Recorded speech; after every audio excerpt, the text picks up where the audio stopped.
आपके अभिनंदन क्षेत्र में Vibodh pre school admission open, play group, nursery, KG1, KG2, day care. हमारा पता है Vibodh pre school 51 Sai Vihar colony, gate number 1, Abhinandan नगर, साई मंदिर के सामने, मंदसौर। फोन 9926833669 7000702857 6263511988। स्वर्गीय ओम प्रकाश पुरोहित के देहांत के बाद जिले में ब्राह्मण नेता की कमी सी पड़ गई थी और क्षेत्र में दमदार ब्राह्मण नेता के रूप में कोई भी दिखाई नहीं दे रहा था। लंबे अंतराल के बाद पुरोहित जी की तरह तेज तर्रार नेता जनपद अध्यक्ष पद पर बसंत शर्मा के रूप में काबिज हुए हैं। बसंत शर्मा डिगांव के रहने वाले हैं और जनपद अध्यक्ष के चुनाव में उन्होंने भाजपा के ही उम्मीदवार शिवराज सिंह घटावदा को हराया। दोनों प्रत्याशी भाजपा से ही संबंधित थे जो अध्यक्ष की दौड़ में थे।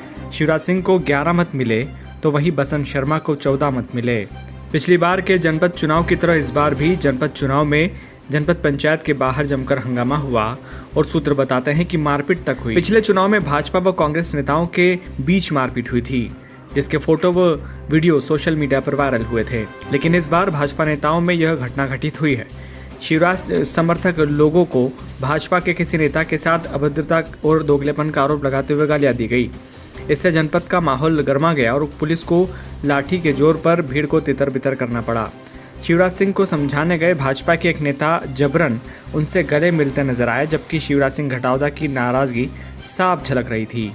इस चुनाव की बात करें तो सूत्र बताते हैं कि एक प्रत्याशी ने जनपद के 6 वोट के लिए किसी पार्टी के नेता को 20 लाख की पेशगी तक दी, लेकिन पेशगी के बाद भी न माया मिली न राम मिले और अपनों ने ही लंका लगा दी।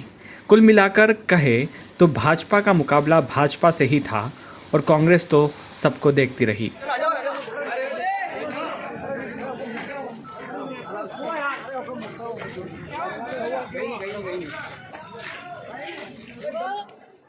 भारतीय जनता पार्टी के आगे ये स्थिति हो गई थी कि दोनों उम्मीदवार इक्वल थे। तो मेरे तो जैसे बहुत सारे बुद्धिजीवी लोग, बहुत सारे अननोन पर्सन जिनको मैं जानता ही नहीं हूँ, उनने मेरे लिए मंगल कामनाएं की, उनने मेरे लिए मेहनत की और उनके आशीर्वाद, उनकी साधना और उनकी मेहनत के बल पे मुझे ये विजयश्री प्राप्त हुई है। और मैं सभी सदस्यों का हृदय से आभारी हूँ और मैं दिल से कह रहा हूँ कि पूरे 5 साल सबको साथ लेकर, सबका साथ, सबका विकास और सबका विश्वास, इस नारे को लेकर चलूँगा और गरीबों की जन कल्याणकारी योजनाओं का लाभ आम जनता तक सुगमता से पहुंचे, ये हमारे प्रयास रहेंगे। अभी तक भारतीय जनता पार्टी को कांग्रेस से सामना करना पड़ता था, पर अब देखने में आ रहा है कि भारतीय जनता पार्टी के नेता से सामना करना पड़ा, उन्हीं को हराया आपने। नहीं, वैचारिक रूप से हमने भारतीय जनता पार्टी को नहीं हराया। भारतीय जनता पार्टी निर्णय की स्थिति में नहीं थी, इसलिए उन्होंने कहा कि जिस कार्यकर्ता में प्रतिभा होगी, जिस कार्यकर्ता के फॉलोअर्स ज़्यादा होंगे, जिसकी प्रति शुभकामनाएं ज़्यादा होगी और जिसका सबको स्वीकार्यता होगी, उसको जनता निकाल देगी चुन के। विपक्ष था ही नहीं यहाँ पे। श्रेय किसको देते हैं? इसका श्रेय मैं परमपिता परमात्मा को, हरि हनुमान जी को और बंजारी बालाजी को देता हूँ। पार्टी का नहीं है? पार्टी का भी है, पर सबसे पहले परमपिता परमात्मा है तो पार्टी है। पार्टी सेकंड मिले हैं। और सामने वाले जो प्रत्याशी थे उनको कितने वोट मिले? सामने वाले प्रत्याशी को 11 वोट मिले हैं और मुझे 14 वोट मिले। 3 वोटों से मैं विजयी हूँ।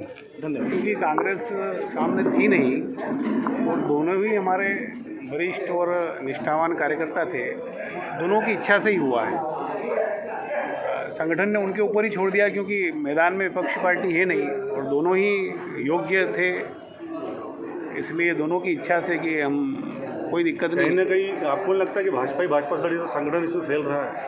नहीं, ऐसा नहीं।